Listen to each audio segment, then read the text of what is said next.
A billionaire was driving home one night when he saw a homeless teenager coding inside a dumpster. But when he looked at the screen, his heart stopped. The kid was inside his private servers. What happened next exposed a billion-dollar secret. If you love powerful edge-of-your-seat stories, subscribe, and stay with me. This is just the beginning. The screenshot that changed everything. Ethan Cole had built his life on control. Control over code, control over risk, control over outcomes. By 38, he was one of the youngest self-made billionaires in Silicon Valley, founder of Tech, the cybersecurity empire protecting governments, banks, and half the Fortune 500. His name was synonymous with digital safety, which was why the image on the cracked laptop screen made his blood run cold. It was nearly midnight when he saw the blue glow behind the row of dumpsters in the industrial district. He almost drove past it. Billionaires did not stop in places like this. But something about the rapid flicker of the light caught his attention. It wasn't social media scrolling. It was code. He stepped out into the cold air, irritation still simmering from the board meeting he had just left. They had rejected his proposal to create free cybersecurity infrastructure for public orphanages and foster systems. No revenue upside, they had said. As he approached, he saw the boy. Thin, hoodie-soaked from earlier rain. Sitting inside a dumpster lined with flattened cardboard like it was a makeshift office. On his lap sat a shattered laptop held together with tape. His fingers moved fast, precise, confident. Ethan stopped when he saw what was on the screen. It was Tech's internal server architecture. Not the public-facing one. The private executive layer. Access restricted to 5 people on Earth. The boy didn't notice him at first. He was whispering to himself. If I reroute the packet injection through a ghost node, it'll bypass the anomaly detection. Ethan felt something unfamiliar. Fear. That's proprietary infrastructure, Ethan said quietly. The boy's head snapped up. His eyes were sharp, calculating, not scared. Took you long enough, the boy said. Ethan blinked. Excuse me. The boy turned the laptop slightly so Ethan could see the screen clearly. There it was. A live session inside Tech's secure cloud environment. Ethan's own credentials were being mirrored. If I hit enter, the boy said calmly, finger hovering over the key, your company loses about $300 million in under 6 minutes. Ethan's pulse spiked. You're bluffing. The boy shook his head. There's a vulnerability in your edge authentication layer. You fixed the surface leak last year, but you never patched the recursive handshake inside your AI compression model. It creates a timing exploit. Ethan stared. That flaw had been discussed once in a closed-door engineering meeting. It was considered theoretical. Who are you? Ethan asked. Leo. Last name. Don't have one. The answer wasn't sarcastic. It was flat. Ethan looked closer at the code. The boy wasn't stealing funds. He had written a simulation that demonstrated how an attacker could drain corporate liquidity through automated micro-withdrawals masked as API latency adjustments.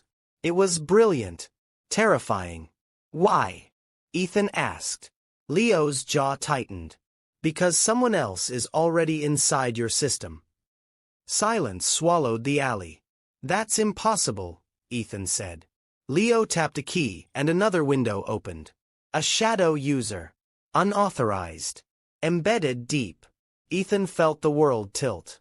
They've been probing your patent vault for weeks, Leo said. They're close. Close to what? Ethan asked.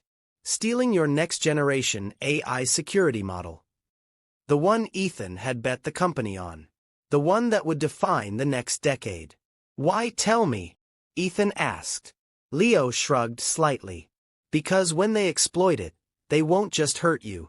They'll hurt everyone using your systems. Hospitals. Schools. Non-profits. Ethan studied him. This wasn't about money. If you knew about this, Ethan asked carefully, why not report it? Leo let out a dry laugh. Report it to who? I emailed your security team 3 weeks ago. No response. I don't exactly have a LinkedIn profile. Ethan felt a flicker of shame. The board had cut community outreach staffing last quarter. Leo's finger was still hovering over the enter key. "I can prove it right now," he said. "Don't," Ethan replied instinctively. Leo held his gaze for a long second. Then slowly, deliberately, he moved his hand away from the keyboard. "You're welcome," he said. Ethan exhaled for what felt like the first time in minutes. "Come with me," he said. Leo's eyes narrowed. "Why would I do that?" "Because if what you're saying is true, my company is under attack. And you might be the only person who noticed." Leo studied him, measuring risk the way only someone who had survived alone could. "You call the cops, I walk," Leo said. "I won't," Ethan replied. "You exploit that vulnerability, I walk." "Fair." A distant siren echoed somewhere in the city. Ethan looked at the dumpster, the broken laptop, the improvised battery pack wired with stripped cables. Genius operating from garbage. "How old are you?" Ethan asked. 16. "Where are your parents?" Leo's expression hardened. "Gone." Ethan didn't push further. He understood that tone. He had used it once himself. "If I take you to Coltech headquarters," Ethan said, "can you show me exactly what you found?" Leo closed the laptop slowly. "Yeah," he said. "But you're not going to like it." Ethan almost smiled despite the tension. "I already don't." As they walked toward the car, Ethan glanced back at the alley. Something about the image burned into his memory. A billion-dollar empire nearly undone by a flaw discovered in a dumpster. What he didn't know yet was that tonight wasn't just about a breach. It was about betrayal. And the real enemy wasn't hiding in the shadows of the internet. He was sitting at Ethan's boardroom table.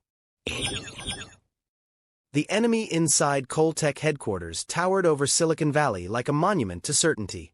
Glass, steel, precision. Leo stared up at it through the passenger window of Ethan's car. "You built this?" he asked quietly. "Piece by piece," Ethan replied.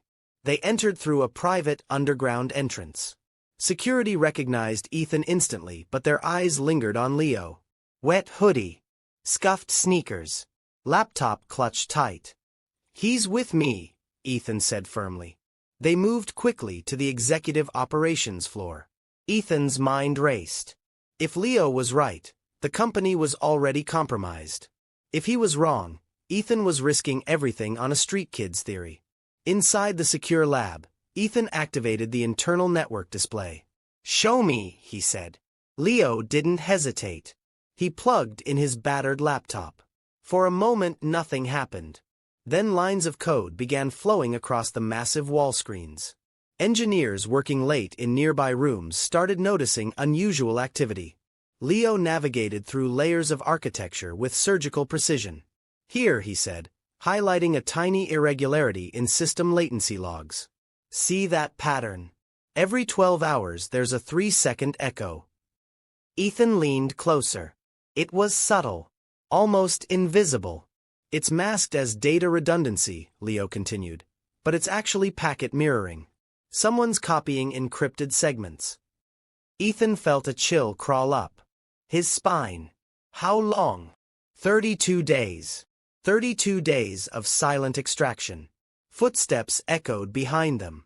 3 senior engineers and the chief security officer, Dana Mercer, entered the lab. "Ethan, what's going on?" Dana demanded. She stopped when she saw Leo. "Who is this?" "The reason we're not already compromised," Ethan said.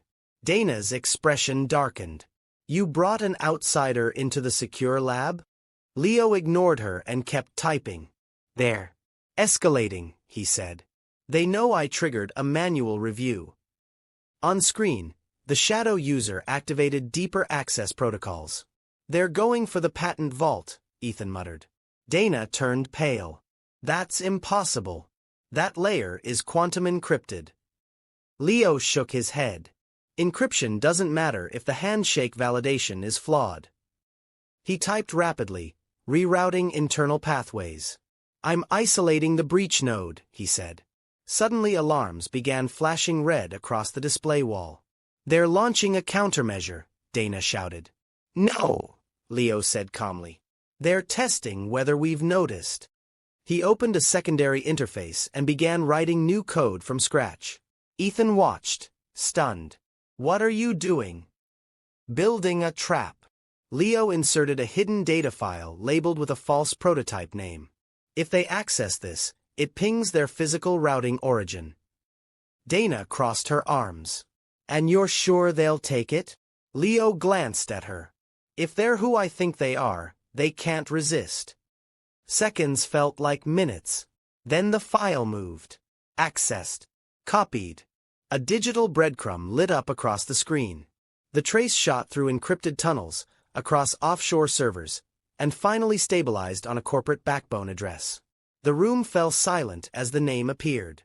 Nexera Systems. Ethan's largest competitor. Dana whispered, "That's corporate espionage." Leo nodded slightly. "Told you someone worse than me was inside." Ethan felt anger replace fear. Nexera had publicly congratulated Coltech on its upcoming AI launch just last week.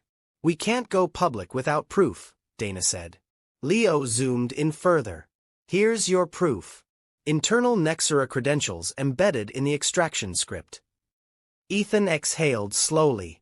This wasn't random hacking. It was targeted war.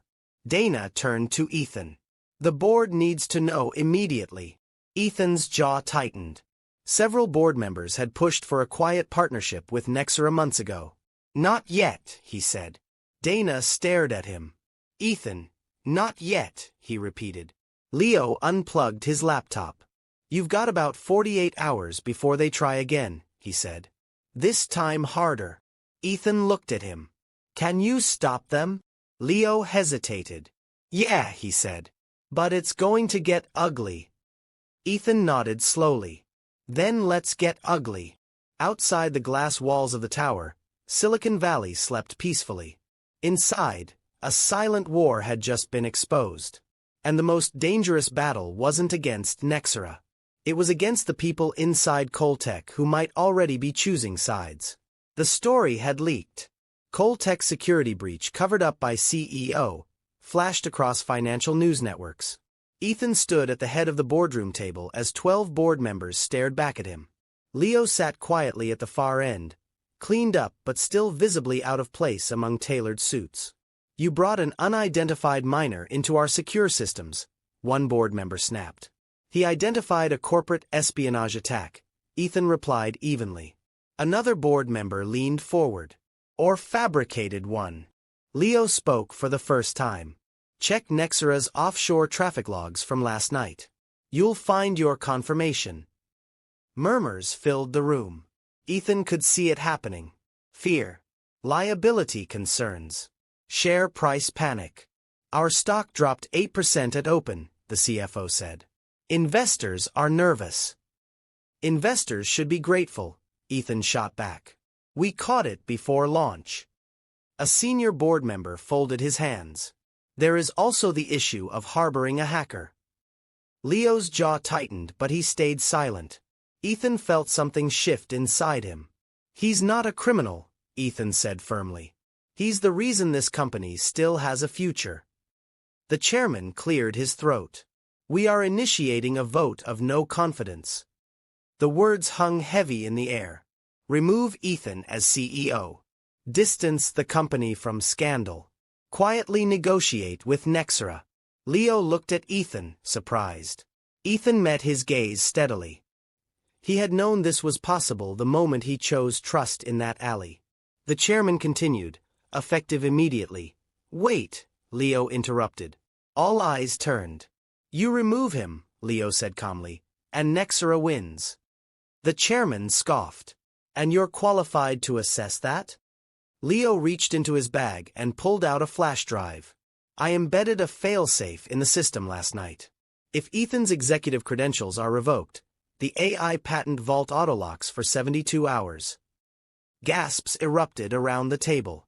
Ethan stared at him. "You did what?" "Relax," Leo said quietly. "It only activates if you're removed." The room exploded into arguments. The chairman slammed his hand down. "This is extortion." Leo met his gaze without blinking. "No. It's protection." Ethan felt something unexpected. Pride.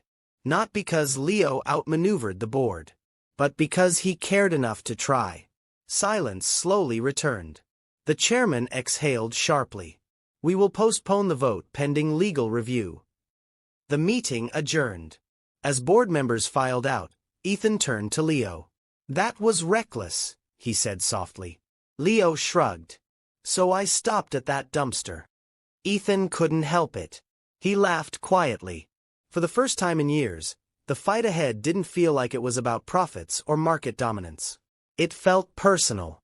And as news alerts continued exploding across phones worldwide, one thing became clear. This was no longer just a corporate battle. It was a story. And the world was watching. The news cycle moved faster than any cyber attack. By sunrise, clips of Colteca's emergency board meeting were everywhere, leaked by someone who wanted blood. Headlines questioned Ethan's judgment. Commentators debated whether harboring a teenage hacker made him visionary or reckless. Colteca's stock dipped again, investors spooked by uncertainty.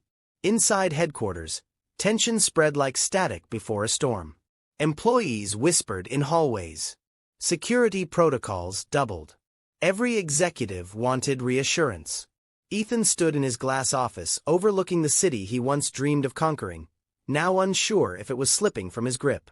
Leo sat on the leather couch, scrolling through the chaos on a borrowed tablet, his expression unreadable.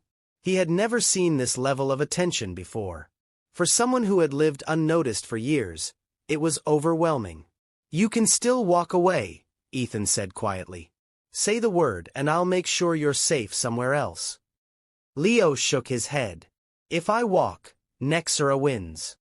That answer settled something inside Ethan. He turned back to his screen where Dana Mercer was analyzing fresh logs. They're regrouping, she said over speaker.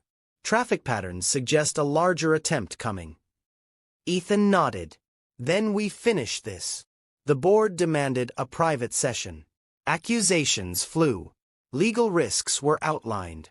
One member insisted Ethan suspend Leo from all system access. Ethan refused. He's the only one who spotted the breach in the first place, Ethan said firmly. You want him sidelined while they attack again? Silence followed. The truth was uncomfortable. By late afternoon, another alert hit. Nexera's offshore server had activated a new proxy chain.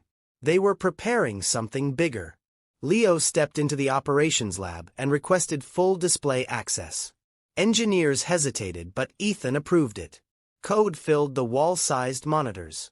Leo traced patterns with astonishing speed, isolating subtle anomalies others missed. They're planning a coordinated overload, he said. Simultaneous entry points. They'll try to make it look like random global noise. Dana folded her arms. Can we block it? Leo nodded slowly. Not just block it. We redirect it. He began building a dynamic filter that rerouted malicious packets back toward their origin while masking detection. It was risky. If miscalculated, it could expose internal architecture. Ethan watched carefully. Trust was a currency he had rarely spent so freely, but something told him this gamble mattered more than reputation. As night fell, the first wave hit. Servers flickered under pressure. Automated defenses engaged. Employees held their breath as graphs spiked red. Leo's filter activated. The redirected traffic revealed routing fingerprints pointing directly to a Nexera-controlled data center in Singapore. Dana exhaled sharply. That's corporate sabotage. Ethan felt anger sharpen into resolve. Document everything, he said.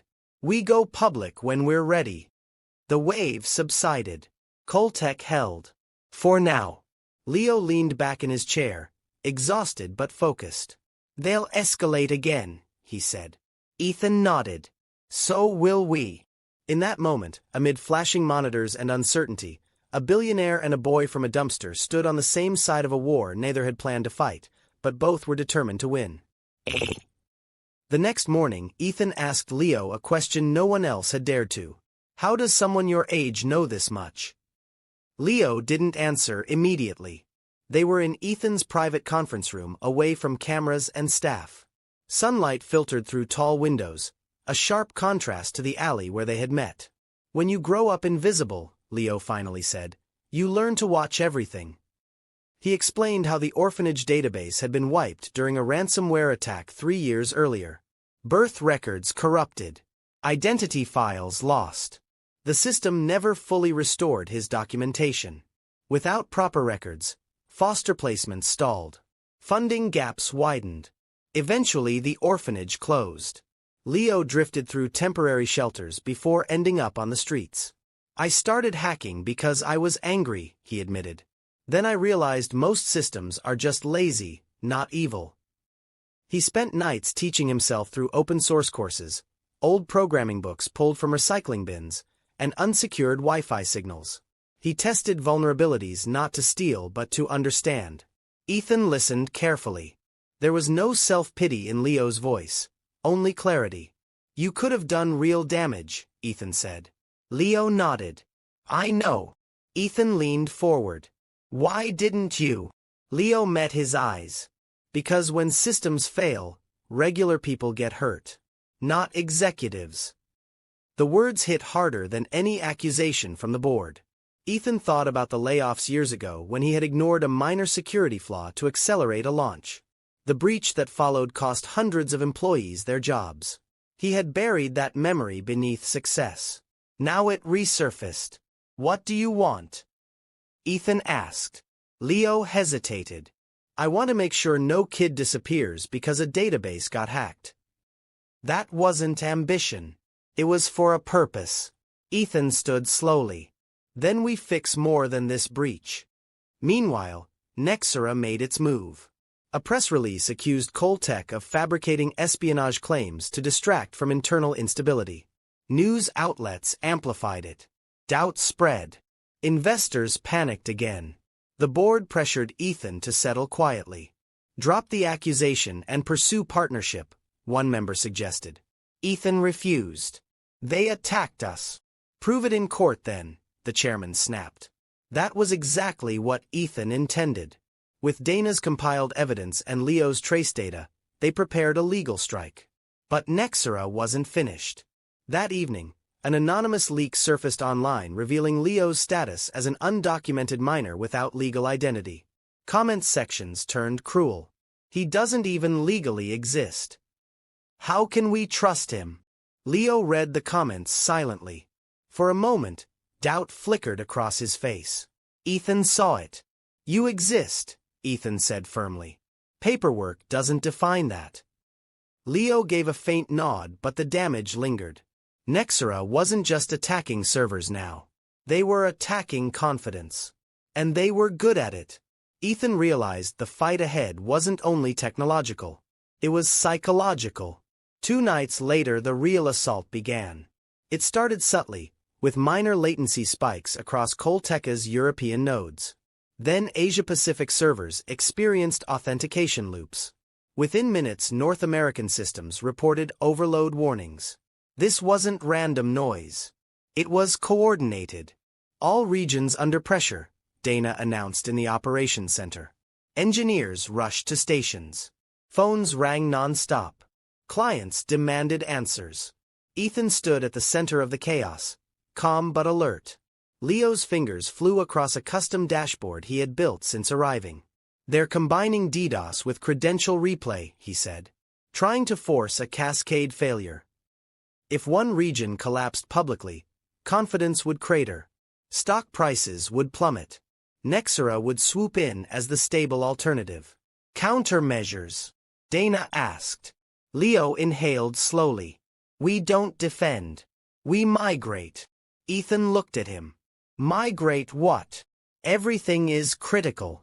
Leo revealed the decentralized failsafe system he had been quietly coding in parallel. A lightweight distributed security backbone that rerouted essential infrastructure away from vulnerable central servers. You built that in 2 days? Dana asked incredulously. Leo shrugged. Didn't sleep. Ethan made a decision. Do it. Activation began. One by one, core systems transferred to Leo's decentralized grid. The attack intensified as Nexera's algorithms detected shifting architecture. Traffic surged. Monitors flashed red. Employees braced for collapse. Then something changed. The redirected load began overwhelming Nexera's own extraction servers, which were still tethered to the mirrored breach pathway Leo had left intact as bait. Their offensive became a liability. "They're choking on their own traffic," Leo said quietly. Dana stared at the data. "It's working." Within 20 minutes, the pressure eased. Colteca's systems stabilized under the new structure. Nexera's suspicious server cluster went offline abruptly. Silence filled the room except for exhausted breathing. Ethan looked at Leo. "You just saved the company." Leo shook his head. "We saved it." Outside, media outlets began reporting rumors of a massive failed cyber attack against an unnamed tech giant. Speculation spread fast. Ethan knew the narrative would soon surface. This time, however, he was ready. He turned to Dana. "Prepare the evidence package." Then he looked at Leo. "And get some rest." Leo leaned back, eyes heavy but determined. "They won't stop," he said. Ethan nodded. "Neither will we." For the first time since that night in the alley, Ethan felt certain about something beyond profit margins and board votes. This wasn't just about defending an empire. It was about rebuilding trust in a system that had forgotten the people it was meant to protect. And the next move would change everything. By morning, the rumors were no longer whispers. Tech blogs were reporting that Coltec had survived a massive coordinated cyber offensive. Financial analysts speculated about sabotage. Nexera remained publicly silent. Ethan decided silence was no longer an option. If he allowed the narrative to be shaped by speculation, he would lose control of the truth. He scheduled a live press conference for noon. The board strongly advised against it. "You'll escalate this into a corporate war," the chairman warned. Ethan's response was simple. "It already is." The auditorium was packed. Journalists, investors, live stream cameras broadcasting to millions. Ethan stepped onto the stage alone at first. He spoke calmly, outlining the attempted breach, the evidence trace, and the defensive migration that prevented catastrophic loss. Then he did something no one expected. He invited Leo onto the stage. A visible ripple moved through the crowd as the teenage boy in a simple dark jacket walked into the spotlight. Ethan placed a hand on his shoulder. "This is the person who discovered the breach before any of us," Ethan said. Gasps, camera flashes, frantic tweeting. Leo stood still, eyes steady. Ethan continued. "He is not a criminal. He is the reason our clients are protected today." Reporters shouted questions. "Is he employed by Coltec? Is he under investigation?" Ethan answered carefully. "He is under my protection and mentorship." Then Dana revealed the trace logs on the giant screen behind them. Routing paths. Server fingerprints. Embedded credentials. The Nexera name appeared in bold clarity. The room exploded. Within minutes, financial networks were running split screens. Ethan's press conference on one side, Nexera's headquarters on the other. By late afternoon, Nexera issued a denial, calling the accusation baseless and defamatory. Their stock dipped sharply. Colteca's began to recover. Social media sentiment shifted dramatically. The story was no longer reckless billionaire shelters hacker. It was teen genius saves global tech firm. Hashtags trended worldwide. Leo's face became instantly recognizable. Backstage, as applause echoed, Leo looked overwhelmed. "I didn't ask for this," he said quietly. Ethan nodded. "I know. But attention had consequences." That night, anonymous threats flooded Leo's newly created company email. Some praised him. Others blamed him for destabilizing markets. The spotlight was bright and unforgiving. Ethan realized protecting Leo meant more than legal documents. It meant shielding him from a world that could turn admiration into hostility overnight. And somewhere inside Nexera's executive tower, a different kind of meeting was happening. One that did not involve press statements. It involved retaliation. Nexera's CEO, Victor Hale, was not accustomed to public embarrassment. The press conference had cornered him. Investors demanded answers. Internal audits began quietly. Hale's reputation as an untouchable strategist was cracking. He decided to respond the only way he knew how, by applying pressure where it hurt most. Within days, multiple government agencies announced surprise compliance reviews into Colteca's contracts. Anonymous complaints alleged security negligence. Lawsuits emerged from minor clients claiming emotional distress from market instability. It was coordinated harassment designed to drain time, money, and confidence. Ethan recognized the tactic immediately. "He's trying to exhaust us," Dana said. Meanwhile, Leo worked relentlessly on strengthening the decentralized grid. He understood something the executives didn't. Hale would not attempt another obvious breach. He would look for human weaknesses. And he found one. A mid-level Coltec engineer named Ryan was approached discreetly with a lucrative job offer from Nexera. Along with it came a quiet request for internal design notes on the new distributed architecture. Ryan hesitated, but financial strain pushed him toward temptation. Before he could act, Leo noticed unusual access patterns tied to Ryan's credentials.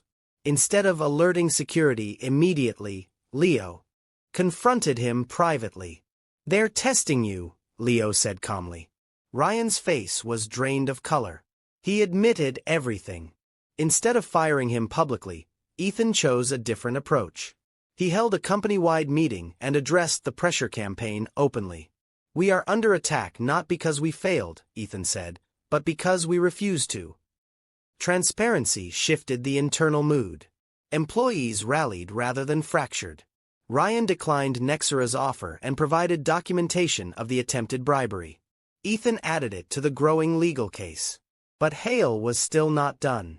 A coordinated media documentary suddenly aired, painting Leo as a reckless vigilante who had endangered global markets.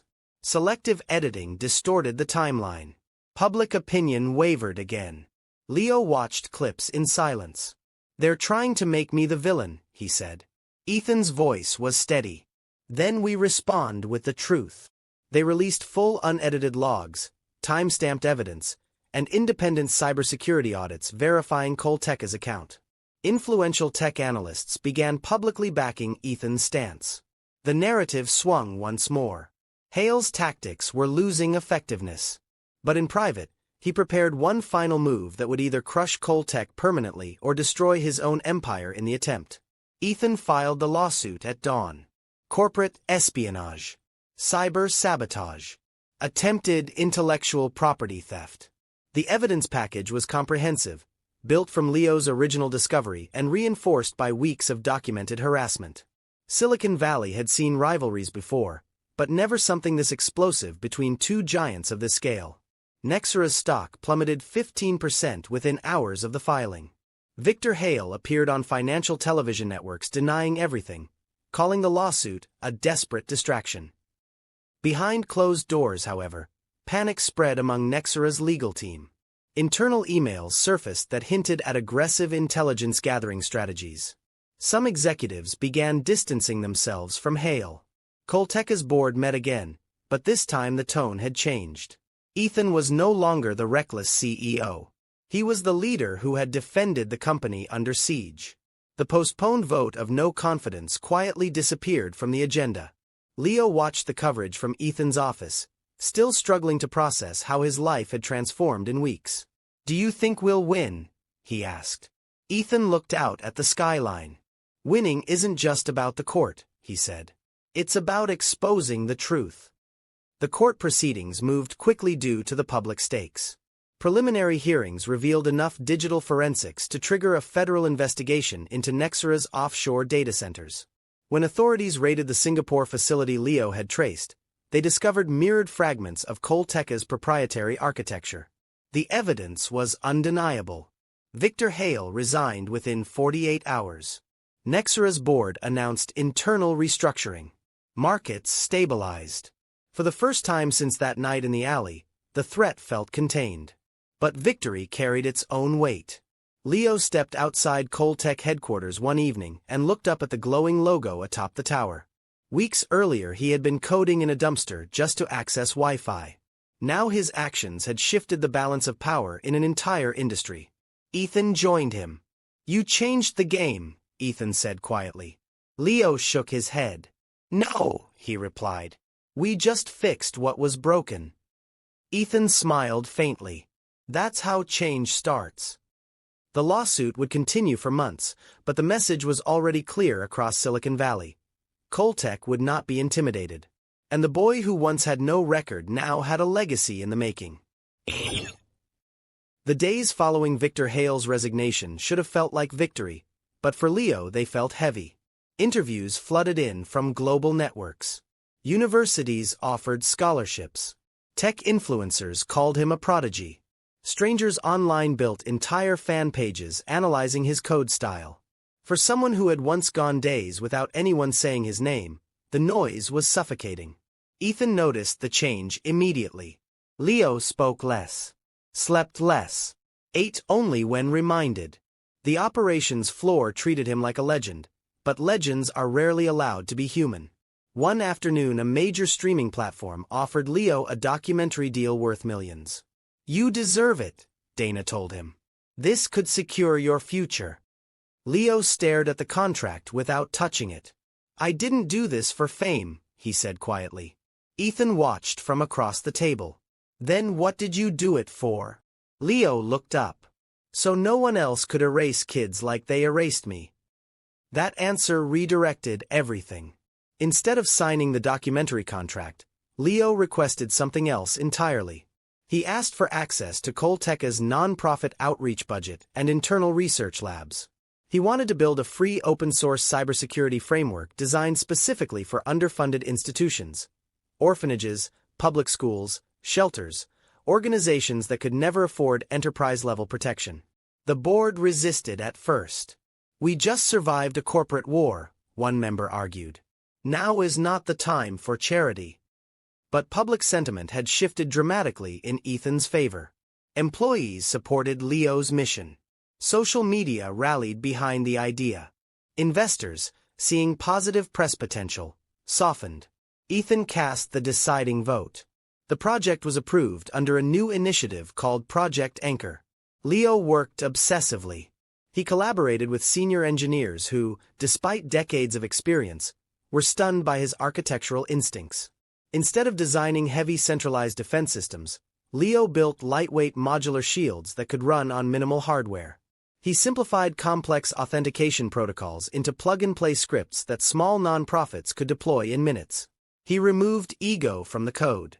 "If it's too complicated, it fails the people who need it most," he explained. Within weeks, Project Anchor launched quietly in beta across 20 shelters nationwide. The results were immediate. Attempted ransomware attacks were detected and neutralized automatically. Data integrity stabilized. Small organizations that had lived in fear of losing everything overnight finally had protection. The media caught wind of the rollout and reframed Leo's narrative once more. Not as a hacker, not as a viral genius, but as a builder. But not everyone was pleased. Several major cybersecurity firms privately complained that Coltech was undercutting industry pricing models. "You're destabilizing the market," one CEO told Ethan in a closed call. Ethan's answer was calm. Security shouldn't be a luxury. Behind the scenes, however, pressure mounted. Lobbyists whispered about regulatory reviews. Competitors hinted at forming alliances to slow Coltech's expansion into non-profit sectors. Leo overheard fragments of these discussions one evening and felt something unfamiliar: guilt. "Maybe I'm causing more problems," he said to Ethan. Ethan shook his head. When you challenge broken systems, resistance is proof you're doing something right. The real turning point came when a small orphanage in Chicago sent a handwritten letter to Coltech headquarters. Their database had survived a ransomware attempt because of Project Anchor. "For the first time," the director wrote, "we know our children's records are safe." Leo read the letter 3 times. He didn't speak afterward. He just went back to coding. Fame faded into background noise. Purpose sharpened. And while Silicon Valley debated business models and profit margins, a 16-year-old who once had no legal existence quietly began changing the rules of digital protection for the most vulnerable. Success has a way of unearthing old ghosts. As Project Anchor expanded globally, investigative journalists began digging deeper into Leo's background. What they uncovered was not scandal, but absence. No birth certificate in public records. No verified guardianship trail. The ransomware attack that had wiped his orphanage database years earlier had erased more than files. It erased proof he existed within the system. Government agencies initiated inquiries to clarify documentation discrepancies. The language was clinical, but the implication was clear. Without proper identity restoration, Leo's future could stall legally despite his achievements.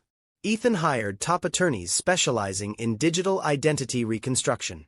They worked with state archives, hospital records, even partial backups salvaged from obsolete servers. Weeks of searching produced fragments: a partial intake form, a vaccination log, a photograph timestamped with metadata.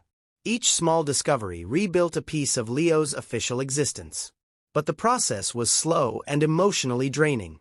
Meanwhile, a former employee from the closed orphanage reached out anonymously. She claimed the ransomware attack had not been random. According to her, the orphanage had recently refused a suspicious data-sharing contract from a third-party vendor promising advanced funding optimization. The timing was too precise to ignore. Leo and Ethan investigated quietly. The vendor's parent company traced back through layers of shell corporations, one of which had historical consulting ties to Nexera. It was circumstantial but unsettling. "You think they targeted orphanages too?" Leo asked. Ethan's expression hardened. "I think some companies don't care who gets hurt." The possibility reframed everything. The corporate war may have extended further into the past than anyone realized. Leo felt anger rising, but not the reckless kind. It was focused. If vulnerable institutions were being exploited as easy ransomware targets to create dependency on expensive security contracts, Project Anchor wasn't just helpful, it was disruptive to a predatory cycle. The legal team finally made a breakthrough when an archived hospital database confirmed Leo's birth under a slightly misspelled name. It was enough to petition the court for formal identity restoration. The hearing date was set. The courtroom was small compared to the boardrooms and press stages Leo had recently stood in, but it felt heavier. The judge reviewed digital forensics, testimony from former orphanage staff, and records reconstructed through cross-referenced metadata. After a tense pause, the ruling was issued. Leo's identity was officially restored. Legal existence confirmed. For the first time in years, he had documentation that proved he belonged to the world. Outside the courthouse, cameras waited. Leo held the certified document in his hands, staring at his full legal name printed clearly. Ethan stood beside him, not as a billionaire CEO, but as someone who understood what it meant to fight for legitimacy. "How does it feel?" a reporter asked. Leo looked at the paper, then at the cameras. "It feels like no kid should have to win a court case to exist," he said. The statement went viral within hours. Donations to Project Anchor tripled overnight. But deeper beneath the headlines, something else shifted. Leo no longer coded from survival alone. He coded from strength. And strength, when directed with purpose, can reshape entire systems. With Project Anchor expanding internationally and Leo's identity legally restored, Ethan faced a strategic crossroads. Investors were urging him to monetize the non-profit framework. Offer premium tiers, advisors suggested. Leverage goodwill into subscription pipelines. The numbers were tempting. Scaling infrastructure globally required enormous capital. But monetizing protection for vulnerable institutions contradicted everything Leo had built. Ethan called a private strategy session with the board. He projected growth forecasts showing that while Anchor generated no direct profit, it strengthened Colteca's brand trust across every sector. Government contracts were increasing. Enterprise clients cited ethical leadership as a deciding factor. "Integrity scales too," Ethan said firmly. The board reluctantly agreed to maintain Anchor as permanently free infrastructure. That decision rippled across the tech industry. Smaller cybersecurity startups began releasing limited non-profit packages to compete morally. A subtle culture shift was forming. One evening, Ethan invited Leo to the rooftop overlooking the city. The skyline glowed beneath them. "I have an offer for you," Ethan said. Leo listened quietly. Full scholarship to any university. Executive training. Equity stake in Coltech. You've earned it. It was more than generous. It was life-altering. Leo thought carefully before responding. Can I ask something else instead? Ethan nodded. Let Anchor operate independently, Leo said. Not owned by Coltech. Funded, yes. Support, yes. But open source. The community is governed. Ethan studied him. That level of autonomy meant relinquishing direct corporate control over a rapidly expanding global framework. It was risky. It also aligned perfectly with the values Ethan had once fought to protect before boardroom pressures diluted them. After a long pause, Ethan extended his hand. Done. The decision stunned the industry. A billionaire voluntarily decentralizing a successful initiative contradicted standard business doctrine. But the public response was overwhelming. Developers worldwide contributed improvements to Anchor's codebase. Universities integrated it into cybersecurity curricula. Within months, over 3,000 institutions globally were protected under the framework. Leo continued to refine it quietly, never chasing headlines. He turned down magazine covers and award ceremonies. The code matters more, he would say. Ethan watched the transformation with quiet pride. The boy he found in a dumpster had not only saved his company but reminded him why he built it in the first place. Late one night, long after most employees had gone home, Leo stood alone in the operations center looking at a world map dotted with green lights, each one representing a protected shelter, school, or orphanage. Each one a child whose records would not vanish. Ethan joined him. You changed more than the game, Ethan said softly. Leo shook his head. We just made it harder for people to disappear. And in a world where systems often forget the smallest voices, that was more powerful than any billion-dollar valuation. The federal investigation into Nexera did not slow down after Victor Hale's resignation. In fact, it accelerated. Once authorities gained access to internal communications and offshore server archives, the scope of misconduct widened beyond corporate espionage. Evidence revealed systematic targeting of mid-sized competitors, strategic ransomware pressure against underfunded institutions, and internal memos discussing market conditioning through controlled destabilization. The phrase alone sent shockwaves through Silicon Valley. Financial markets reacted instantly. Nexera's stock plummeted another 20% in a single day. Major clients suspended contracts. Government agencies froze active bids pending review.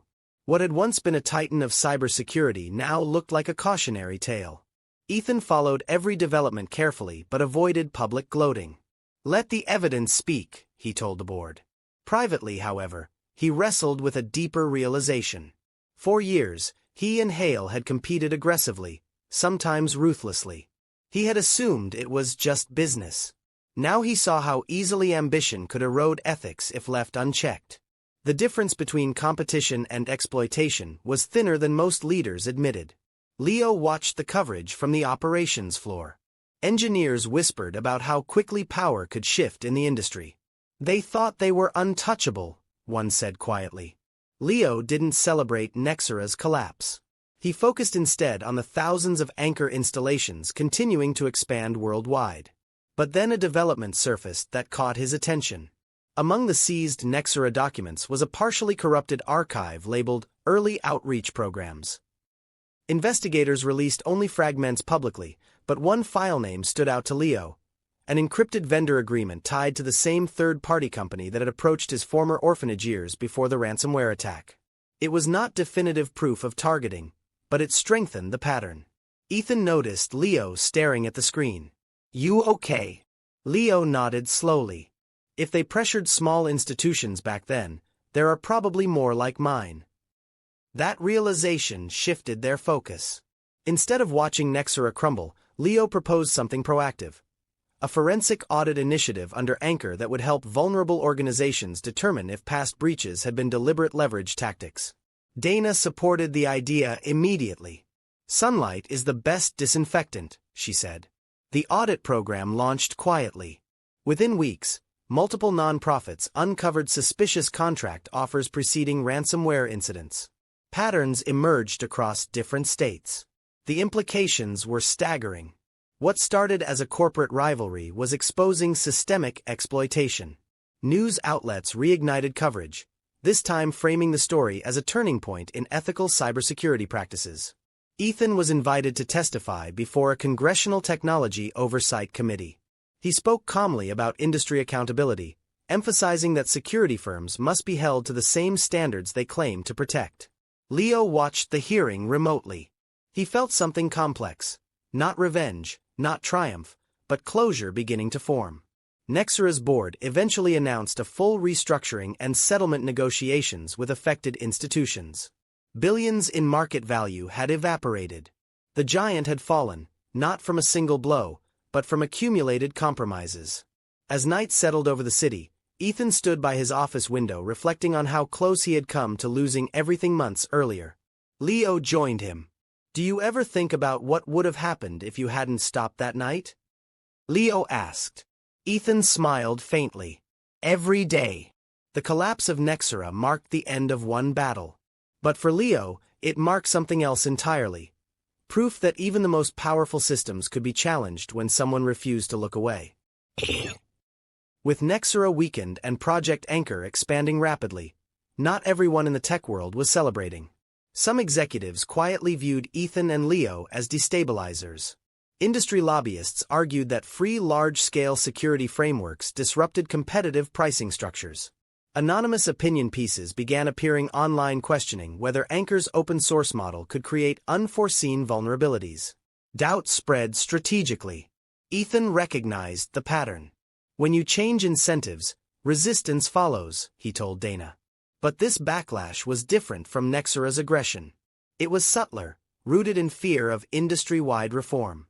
Several cybersecurity alliances proposed regulatory measures that would require non-profit protection frameworks to undergo costly certification processes. Certifications conveniently designed around enterprise-level infrastructure. If passed, the regulations could cripple Anchor's accessibility.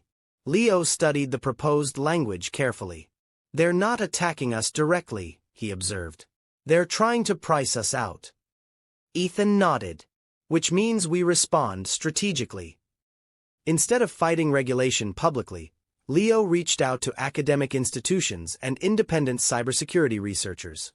He invited them to audit Anchor's code transparently and publish peer-reviewed evaluations. The move shifted the narrative. Within weeks, respected universities released studies praising Anchor's efficiency and ethical architecture. Public trust strengthened. Meanwhile, thousands of developers volunteered improvements, reinforcing the open-source community around the project. But the backlash escalated again when a coordinated misinformation campaign claimed Anchor contained hidden corporate surveillance hooks. The claim was false, but viral enough to create temporary panic. Leo responded not with anger, but with openness. He hosted a live-streamed code review session where anyone could inspect the framework line by line. Transparency dismantled suspicion. Viewership reached millions. For the first time, cybersecurity education itself became entertainment. People watched real-time vulnerability testing like a competitive sport.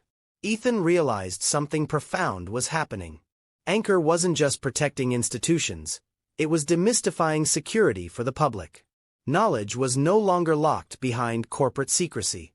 Late one evening, after the live stream ended, Leo leaned back exhausted. "Why does doing the right thing always feel like a fight?" he asked quietly. Ethan considered the question carefully. "Because systems are designed to preserve themselves," he said. "Not necessarily to evolve." The regulatory proposal eventually stalled due to overwhelming public opposition. Anchor survived the backlash stronger than before. Yet the experience matured Leo further. He began understanding that changing the world wasn't about a single heroic moment. It was about endurance. Every challenge refined his resolve. Every accusation sharpened his clarity. And somewhere deep inside, the boy who once coded alone in a dumpster realized he was no longer invisible. He was visible, accountable, and responsible for what came next. Months passed. Court settlements finalized. Nexera's remaining leadership issued formal apologies and financial restitution to impacted non-profits. The industry recalibrated around stricter ethical oversight. Coltech stabilized, its stock stronger than before the crisis. But Leo's focus was no longer reactive. It was visionary. He began sketching a new concept, not just defensive cybersecurity, but predictive integrity systems. Using lightweight AI models, Anchor could identify early patterns of exploitative contract behavior before ransomware even occurred. It would flag suspicious vendor proposals to small institutions in real time, offering preventative alerts. Ethan reviewed the prototype with fascination. "You're not just blocking attacks," he said. "You're preventing traps." Leo nodded. If someone had flagged that contract at my orphanage, everything might have been different. Development accelerated. Volunteer contributors from across the globe refined the model. Early pilots demonstrated promising accuracy in detecting coercive vendor language patterns tied historically to breach attempts. The tool was named Beacon. When Beacon launched publicly under the Anchor umbrella, adoption spread faster than any previous release. Institutions that once operated defensively now felt empowered. Instead of waiting to be attacked, they could evaluate risk proactively. International humanitarian organizations requested integration. Even government agencies expressed interest. One evening, standing once again on the rooftop overlooking the city lights, Ethan handed Leo a small envelope. Inside was documentation officially transferring a significant equity portion of Coltech into a trust that would fund Anchor and Beacon indefinitely, independent of corporate fluctuations. Leo stared at it silently. "You didn't have to do this," he said. Ethan smiled. "Yes, I did." Silence settled between them, not heavy but full. The journey from a rain-soaked alley to reshaping global cybersecurity had not been linear. It had been chaotic, contested, and exhausting. But it had also proven something neither of them would ever forget. Power is not defined by wealth or position. It is defined by how you use it when no one expects you to. Leo looked out at the skyline one more time. Somewhere beyond those buildings were kids like he once was, uncertain, undocumented, overlooked. He thought about the green lights on the operations map, each one a story uninterrupted. "We're just getting started," he said quietly. Ethan nodded. The future was no longer something to defend. It was something they were building, line by line, system by system, choice by choice. And this time, no one would disappear without a trace. Project Anchor and Beacon were no longer quiet initiatives. Within a year, they had expanded into over 40 countries, protecting schools, shelters, refugee registries, and public hospitals operating on fragile digital infrastructure. International organizations invited Leo to speak at cybersecurity summits, humanitarian conferences, and global technology forums. He declined most of them. The work mattered more than applause. But one invitation was different.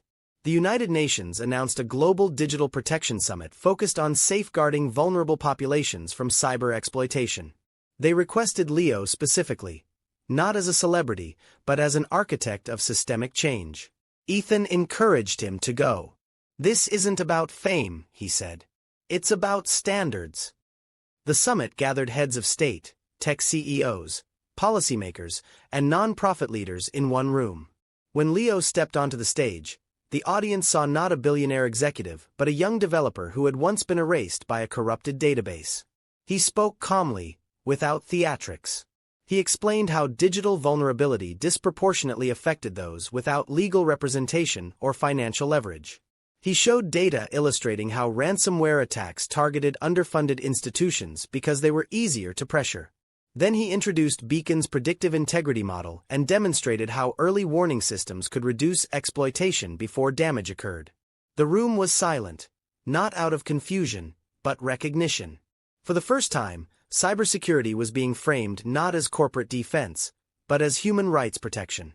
After his speech, multiple governments requested partnerships to integrate Anchor frameworks into national non-profit registries. Ethan watched from the audience, pride tempered by realism. Visibility brought responsibility. Expanding into sovereign systems required diplomacy, compliance, and careful safeguards to avoid political misuse. Leo insisted on strict ethical oversight clauses in every agreement. If it protects children in one country, it must protect them in all, he said firmly. By the end of the summit, Anchor was formally recognized as a global digital resilience standard for vulnerable institutions. Media coverage framed it as a turning point in how the world defined cybersecurity priorities. Yet that same visibility attracted a new kind of adversary: state-sponsored cybergroups testing the robustness of Beacon's predictive capabilities. Leo anticipated this. "The stronger we become, the more we're tested," he told Dana. So he quietly began reinforcing Anchor's decentralized core once again, preparing for challenges beyond corporate rivalries. The mission had outgrown Silicon Valley. It was now global, and the world was watching not just to see if Anchor could scale, but if it could endure. The first sign of the new threat was subtle. Beacon flagged a pattern of suspicious vendor proposals targeting refugee registration systems across multiple continents. The proposals were professionally crafted, appearing legitimate on the surface, but embedded metadata signatures suggested coordinated orchestration. Leo analyzed the pattern deeper. The routing traces led not to corporations, but to infrastructure associated with a known state-sponsored cyber unit. The objective wasn't ransom. It was data control. Refugee identity records held geopolitical leverage. Ethan convened an emergency strategy call with international partners. Unlike Nexera, this adversary operated within the shadowed edges of global politics. Direct accusations required irrefutable evidence. Leo expanded Beacon's analytics to map behavioral fingerprints across similar proposals. The pattern strengthened. If successful, the attackers could compromise identity records for hundreds of thousands of displaced individuals, people already living in precarious conditions. "We're not just protecting data," Leo said quietly. "We're protecting futures." The team implemented silent defensive patches across all affected systems, reinforcing authentication layers and encrypting sensitive fields with additional distributed safeguards. Instead of public confrontation, they focused on containment. But the attackers adapted quickly. A coordinated phishing wave attempted to infiltrate Anchor contributors themselves, hoping to insert malicious code into the open-source pipeline. Leo caught the anomaly during a routine audit. "They're trying to poison the well," he observed. Transparency once again became the defense. He initiated mandatory multi-layer code verification and decentralized approval chains requiring consensus from independent reviewers across different countries. The process slowed updates slightly but fortified integrity dramatically. Meanwhile, Ethan engaged diplomatic channels quietly, sharing forensic evidence with allied cybersecurity agencies. International pressure mounted discreetly. Within weeks, the suspicious infrastructure clusters went dark. Official acknowledgement never came, but the message was understood. Anchor had proven resilient not just against corporate greed but geopolitical manipulation. The experience hardened Leo's perspective. The world's digital landscape was more complex than he imagined.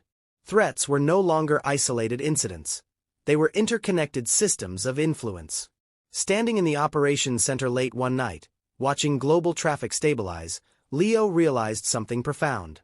The fight was no longer about fixing what was broken. It was about anticipating what could break next.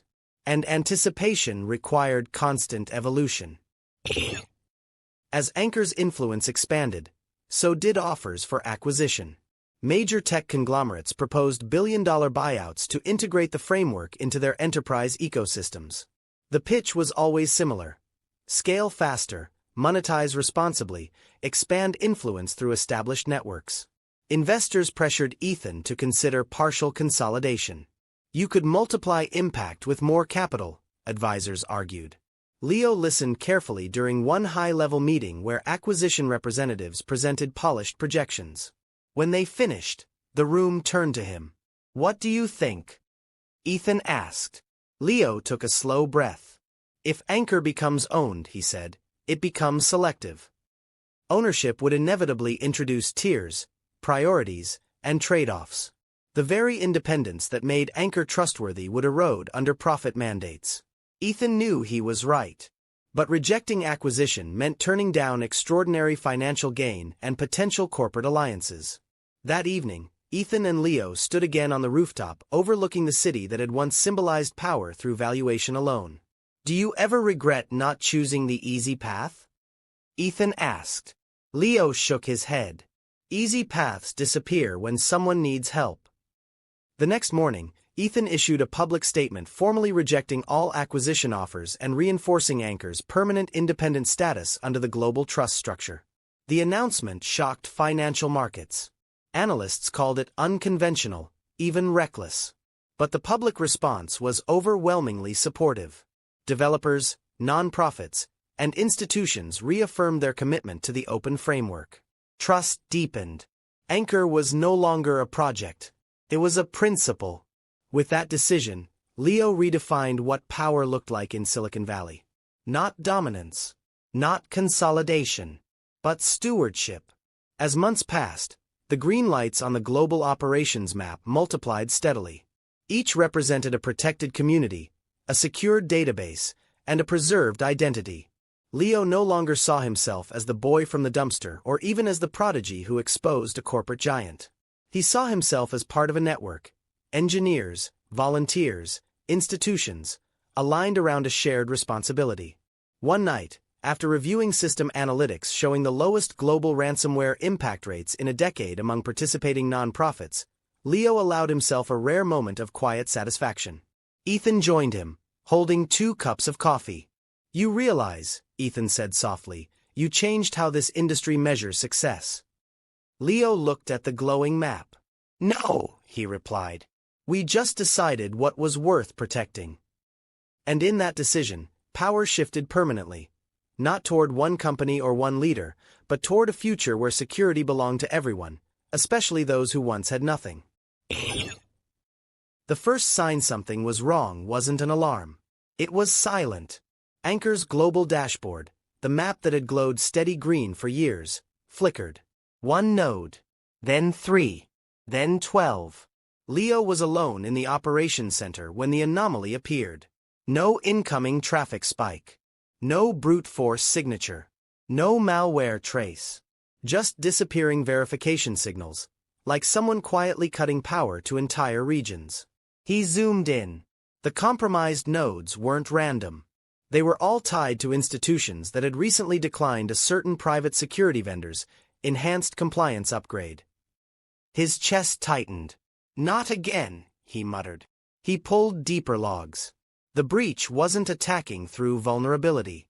It was exploiting trust layers, forged digital certificates mimicking Anchor's own decentralized authentication keys. Someone had studied the architecture long enough to replicate its handshake pattern. That meant inside knowledge. He called Ethan. "We've got a ghost inside the trust chain." Within minutes, the core team assembled virtually across time zones. Dana's voice was sharp. "Can we isolate?" Leo's fingers flew. Not without freezing global verification. If he pulled the master failsafe, thousands of institutions would temporarily lose active protection. If he didn't, the counterfeit certificates could spread. He made a decision. "I'm collapsing the primary trust node." Ethan didn't hesitate. "Do it." Across the world, green lights blinked gray as Anchor shifted into emergency decentralized fallback. Social media erupted with confusion. Critics who had waited years for failure resurfaced instantly. Open source finally exposed. Central oversight would have prevented this. But Leo wasn't listening. He traced the forged certificate pattern through layered encryption echoes. The signature was elegant.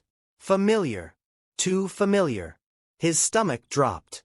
The replication logic matched an early Anchor build from 4 years ago, before the global trust migration. Only a handful of engineers had access then. He pulled archived contributor lists. Cross-referenced commit histories. One name surfaced repeatedly in early structural commits. An engineer who had quietly left the project 2 years prior. Recently hired by a compliance consulting consortium.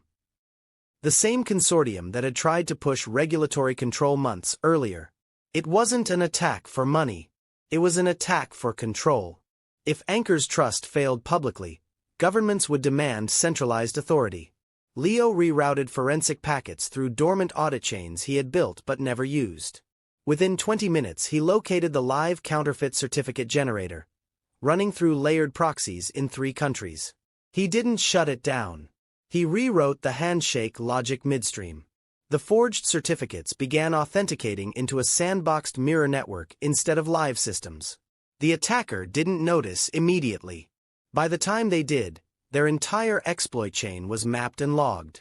Dana exhaled sharply. You just turned their breach into evidence.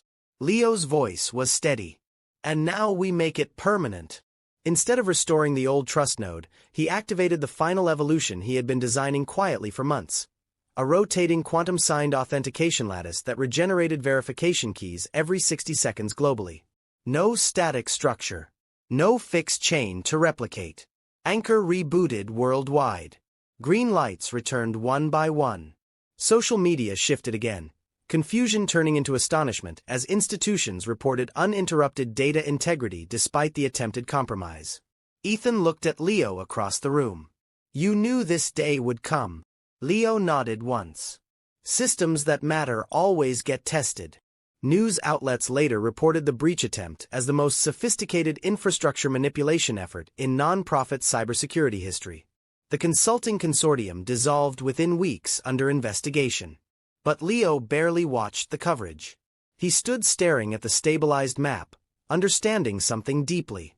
This wasn't the last attack. It was proof that Anchor had become powerful enough to threaten the old models permanently. And that meant evolution could never stop. The anniversary of the alley came quietly. No press release. No public statement. Leo returned alone just after midnight. The tech center that replaced the warehouse was closed, its windows dark. He stood where the dumpsters used to be and let the memory replay. Rain on metal, cracked laptop, finger hovering over enter. If he had pressed it, Coltech would have collapsed. Nexera would have dominated. Anchor would never have existed. Thousands of institutions would have remained vulnerable. One choice. One withheld action. His phone buzzed. A secure notification from Anchor's lattice monitor. Unauthorized global scan attempt detected, originating from an unknown distributed botnet, far larger than the previous breach. This wasn't targeted replication. This was a stress test against the entire new quantum rotation system. Someone wanted to see if the lattice could crack under scale. Leo didn't panic. He opened his tablet and accessed the live metrics. The lattice pulsed smoothly, keys regenerating across continents every 60 seconds. The botnet surged. Millions of requests per second hammered the authentication layer. The system adapted automatically, distributing load, isolating anomalies, and rewriting micropathways in real time. No manual override required. Leo watched for nearly 10 minutes. The attack plateaued, then weakened, then dissolved. The lattice didn't just survive. It was learned. Beacon flagged the origin clusters and auto-shared threat intelligence with global partners before Leo even intervened. He smiled slightly. The system no longer needed him at the center. It had become what he always wanted. Self-defending, community-owned, resilient. Ethan called moments later. You seeing this? Leo replied calmly. Yeah. A pause. Are you going in? Ethan asked. Leo looked at the live feed one last time. The green indicators held steady. No, he said. It's handling itself. Silence lingered between them, but it wasn't uncertain. I was proud. Ethan finally spoke. Remember that night? Leo glanced down at the pavement. Every detail. You didn't press the key, Ethan said quietly. Leo nodded. Sometimes power is choosing not to. He ended the call and stood there a moment longer. The world didn't know a massive botnet had just tested the strongest non-profit cybersecurity lattice ever built. There would be no headline, no viral outrage, just continued stability. Across continents, children slept in shelters whose records remained intact. Refugee registries remained uncompromised. Funding databases stayed untouched. The shock wasn't a dramatic explosion. It was this. The system worked without drama. The boy in the dumpster had once held destruction under his fingertip. Now he had built something that no single fingertip could destroy. He slipped the tablet into his jacket and walked away from the alley for the last time. Not because the story was over, but because it no longer needed an origin myth. It needed maintenance, vigilance, and evolution. And somewhere in the quiet architecture of the internet, a rotating lattice of trust continued regenerating, every 60 seconds. Because one night, years ago, a 16-year-old decided not to press enter.